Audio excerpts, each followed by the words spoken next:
So we're going to start with adding and subtracting and multiplying integers. Now integers, those are positive and negative whole numbers. So pause the video if you need, get that written down, and then we'll go on to some examples here.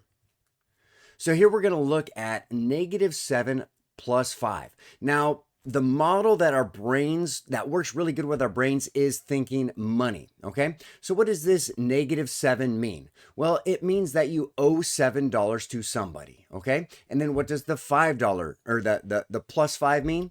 It means that you have $5 in your pocket. It's a $5 bill or 5 ones or whatever. Now notice here that you owe more money than what you actually have. Okay, so you know that at the end of the day, you're still going to have more to pay. So our answer is going to be a negative. So we're going to owe some money. Now, how much are we going to owe? Well, 7 minus 5 is 2, and that's how much we're going to owe. So there's adding with positives and negatives. Now, you can also think temperature with these. So in this case here, we're starting 7 degrees below 0 right there, and then it's going to get 5 degrees warmer. So we're going to go up 5, and we're going to end at -2 there as far as temperature goes. It's another model that works pretty good with our brains. However, I normally stick with the money type idea. So here is one for you to try. Go ahead and pause the video, write down the answer off to the side in your notes, and then come on back and see how you did. So here we go. We're doing -12 plus 9. Now again, we're thinking money with these. So the -12 means you owe $12. Then +9 or the plus 9 means you have $9 in your pocket. So you owe more than what you have. So you know your answer is going to be negative. There's more negatives than there are positives. So our end answer will still be negative. And then how much is that? Well, you try and pay off. You start with owing 12 and then you give them 1, 2, 3, 4, 5, 6, 7, 8, $9.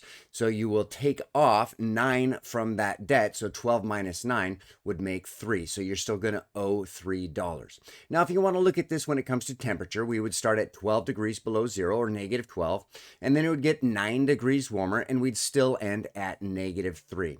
So again, I do like the money type model better than the temperature one. Example 2, here we go. We have a 4 minus a -7. So again, we're thinking money with this, okay? Now, starting with a -7, what does that represent?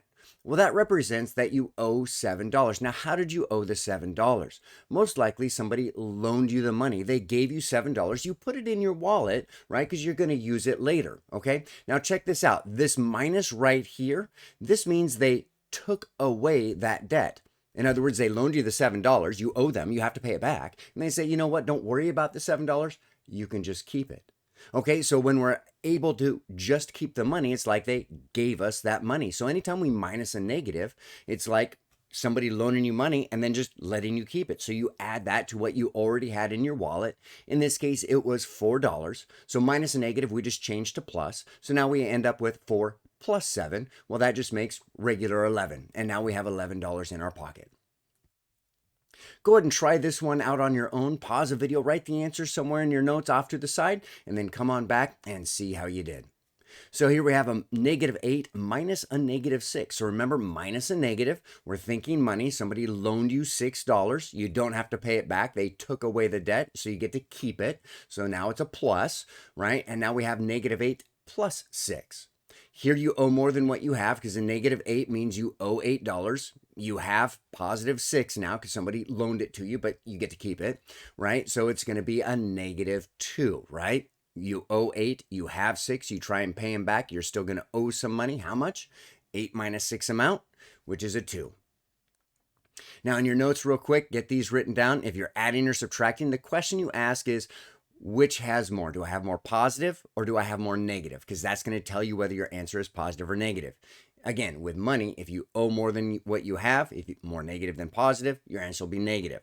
If you have more than what you owe, then your answer will be positive. You got more positives than negatives.